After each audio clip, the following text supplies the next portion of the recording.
వినాయక చవితులు వస్తాయా? ఎక్కడ్రా? ఇంగ్లీష్ నెలలో ఒక వినాయక చవితి, తెలుగు నెలలో ఒక వినాయక చవితి. ఇంగ్లీష్ నెలలో తెలుగు నెలలో సపరేట్ చేసుకోం, రెండు ఒకేసారి జరుపుకుంటాం. ఇంగ్లీష్ నెలలో అయితే ఆగస్ట్ సెప్టెంబర్ లో వస్తుంది, తెలుగు నెలలో అయితే భాద్రపద మాసం శుక్లపక్షం చవితి రోజు జరుపుకుంటాం. భద్రంగా బతకాల అదేమి నెల నాయనా? భద్రంగా బతికేది కాదు, భాద్రపద మాసం అది మన తెలుగు నెల. ఓహో, ఇంగ్లీష్ లో 12 నెలలు ఉన్నట్టే తెలుగులో కూడా 12 నెలలు ఉంటాయి. ఏంది నాయన అదే? చైత్రము, వైశాఖము, జ్యేష్ఠము, ఆషాఢము, శ్రావణము, భాద్రపదము, అశ్వేజము, కార్తీకము, మార్గశిరము, పుష్యమి, మాఘము, పాల్గొనము. ఈ విధంగా తెలుగులో కూడా 12 నెలలు ఉంటాయి. ఓహో, మళ్ళీ ఏదో శుక్లపక్షి అదేది అన్నేవ్యా? పక్షికి ఎదురదే పక్షం, శుక్లపక్షం. అంటే ఏంది నాయనా? పక్షం అంటే 15 రోజుల కాలం. ఒక నెలకి ఎన్ని రోజులు ఉంటాయి? 30. అంటే ఎన్ని పక్షాలు? 2. 2 పక్షాలు. ఒకటి శుక్లపక్షం, ఇంకోటి కృష్ణపక్షం. ఇప్పుడు జరిగే శుక్లపక్షమో కృష్ణపక్షమో మనకి ఎక్కడ తెలుస్తుంది నాయనా? మంచి ప్రశ్న. మీరు గమనించుంటారు, చంద్రుడు చిన్న సైజులో ఉండి పెరిగి పెరిగి పెరిగి పెరిగి పెద్దగా గుండ్రంగా అయిపోతాడు. దాన్ని ఏమంటారు? పౌర్ణమి. సూపర్.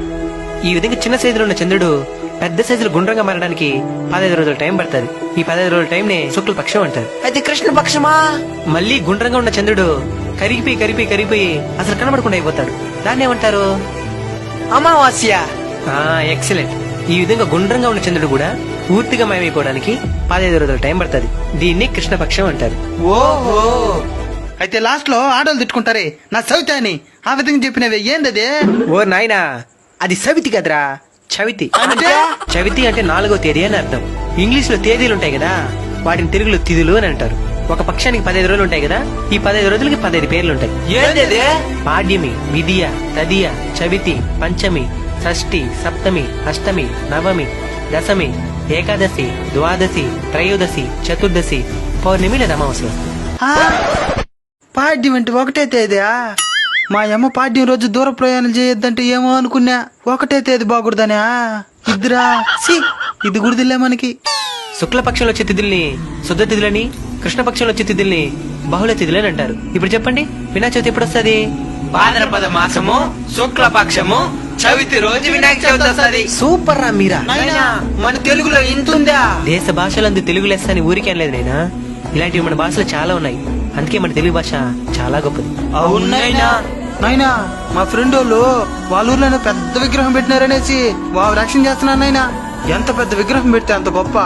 వినాయకుడు ఎత్తి బట్టి గొప్పతనం రాదు నైనా, మన భక్తి శ్రద్ధలతో చేసే పూజల వల్లే గొప్పతనం వస్తుంది. నువ్వు నీ చేతులారా చిన్న గణపయ్యని చేసి ప్రేమగా పూజలు చేసినావనుకో, గణపయ్య 100 అడుగుల విగ్రహాన్ని వదిలేసి కూడా నీకోసం ఆ చిన్న బొమ్మలోకి వచ్చి నిన్ను ఆశీర్వదిస్తాడు. గణపయ్య పుట్టినరోజు గణపయ్యకి పూజలు చేయడం కంటే కూడా ఆపదలో ఉండే వాళ్ళకి సహాయం చేసినావనుకో, గణపయ్య చాలా సంతోషిస్తాడు. అందుకే కదా మనం అన్నదానం చేస్తున్నావా? పాయింట్ పెట్టేను. నైనా, ప్లాస్టిక్ తో చేసిన ప్యారిస్ బొమ్మను ఉపయోగించకూడదన్నా? అది ప్లాస్టిక్ తో చేసిన ప్యారిస్ బొమ్మ కాదు, ప్లాస్టర్ ఆఫ్ ప్యారిస్.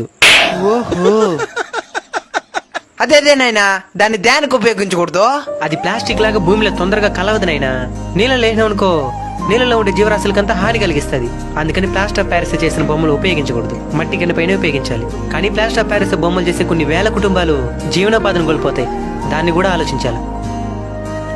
అయితే గణపయ్య వల్ల ఇన్ని మంది బతుకుతున్నారా? అవునైనా, బొమ్మలు అమ్మే వాళ్ళు, మైక్ సెట్ వాళ్ళు, లైట్ సెట్టింగ్ వాళ్ళు, ట్రాన్స్పోర్ట్ వాళ్ళు, రంగులు బొమ్మలు బట్టలు అమ్మే వాళ్ళు, ఈ విధంగా లక్షలాది మందికి జీవనోపాధిని కల్పిస్తున్నాడు గణపయ్య.